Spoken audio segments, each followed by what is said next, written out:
Okay, so good morning, everybody, for the, what is the date? The 19th of January, London Streaming Open. So yesterday we had a nice call at 1:08.86 right on the stop, which was what we had discussed inside yesterday streaming. So we went short right on this level we had defined before at 1:08.86 and back 99 pips this morning. Now we had a long call just a little bit earlier, right here, and banked 25 pips, if I'm not wrong. So that's where we are for now. We have the London Open in a few minutes. We are arriving on the 78.60 fib, which could be, we could offer a little bit of resistance. This morning I said that I was looking for more upside on the Euro USD, and that's what we are seeing unfolding right now. 1 second.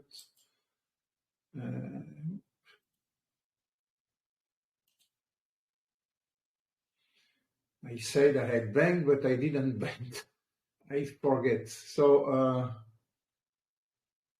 okay. So it's 28 pips at the end. Okay, so that's where we are now. We could see a little bit of pullback, but the overall view is the same as we have seen. The setup here from the momentum side point of view, we are on the upside inside the weekly, the daily. Nothing has changed even with yesterday's move. You see how the inertia we have there. The thing which is still bothering me, we do not get the 4-hour inside the setup yesterday when we went short. We had the 1 hour, 15 minute and 5 minute together with the daily and weekly. That's why we had this nice move. But we didn't have the complete setup. Same thing on the oscillator basket. We have now a short starting to build, but the 4-hour has a lot of room still before getting a real short signal. And on the price exhaustion, we have same thing again. We have some daily signal inside the weekly. So if we would push a little bit higher inside this 109, a little bit higher, we will get short, of course, again. But what would be great is we would get a weekly divergence with a new signal on the weekly. We would get a daily, and we need to get the 4-hour together there to see a real pullback starting. From the fundamental point of view, nothing yesterday, nothing was bullish USD. The only thing is we needed to have a pullback because of the reading we had. Now the price has breathed, so we can see a continuation on the upside. On that side, we are looking for this area first. So that was our target yesterday. We touched it to the pip.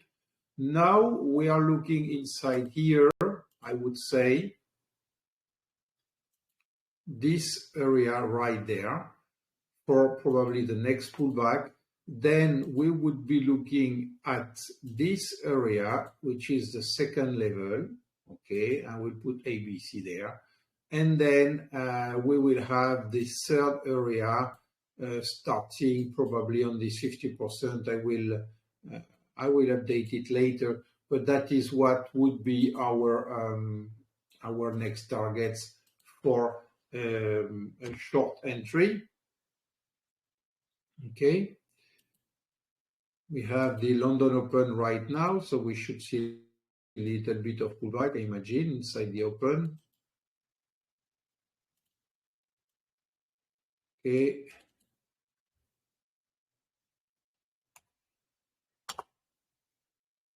Oops.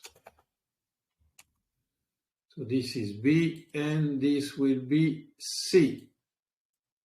Okay, so when like that, when we discuss in the trading room, we can use this reference as the ABC higher level we are looking at for on the Euro USD. Okay. So last point, which is very important, we didn't went through it. It's the famous hour Dixie chart. So yesterday And that's what I've been spent a little bit time this morning looking at that, because I want to find the next, the lowest support here. So yesterday, same thing. We said in yesterday's streaming, you can find it even online, that this was the ideal area to look at. So it's still the ideal area to look at. What I expect now is we could see a temporary bottom in this lowest area now. So which would be, I will leave that because that is the original area. And now we would be looking inside this one. Okay, so this is what we look for right now. We change this color here, put it in green, something like that, like long. Okay, very good. So we would be looking more inside this area. Oops. Sorry. And ideally, we would love to see at the beginning a positive divergence of the Euro USD at this time, which means the Euro USD would go much faster than the DXY would go. And then we could post either double bottoms, look a little bit lower, and then I will update the next level here because there are several levels we have. So you will get it automatically on your chart, of course, inside the trading group. So that's what we have for now, and that's what we are looking at for now. So yesterday, perfect to the pip on the 61.8 together with the Euro USD to the pip on our level that was mentioned yesterday, which is this level here, 108.86. That's exactly where we stopped. We even didn't push, I think, even not one pip above it. So it was a really fantastic risk-reward trade. I had a 10 pip stop at the beginning, then I went to break even like in 2 minutes. So this is a very, very good trade we had yesterday. Let me look at this. If we look at that, so it was a 20 risk reward. So it's really fantastic. I mean, the reward was 20 times the risk we had on this trade, and we came immediately at break even. So then it became a 100% risk reward. Okay. So that's just a detail for now. So same thing here. We had the first entry here this morning. There was one call a little bit before the second one, right on the time pivot. So we had the first call. No, it was earlier. It was there at 6 o'clock, something like this, if I'm not wrong. So that was the first call, then re-entered here again, and then finally this one inside the first time channel. We are now at the London +5, London +10. We have several data of importance to look at today. So we will just revise that because it's important to keep that in mind. Concerning yesterday data, always remember that the US data has been really bad, the retail, for the first time in a long period, just only inside the COVID. But if we do not look at the COVID, that's the first time, I think, in over nearly 10 years that we had 2 consecutive months with a negative retail sales. So that's confirming the contraction of the economy in US, and that confirming the potential recession to come, as well as in the Eurozone. So the next important thing, even if it's not a Euro country, I mean, it's a Eurozone, but it's not using the Euro, will be the rate decision of the Norges Bank at 10 CET.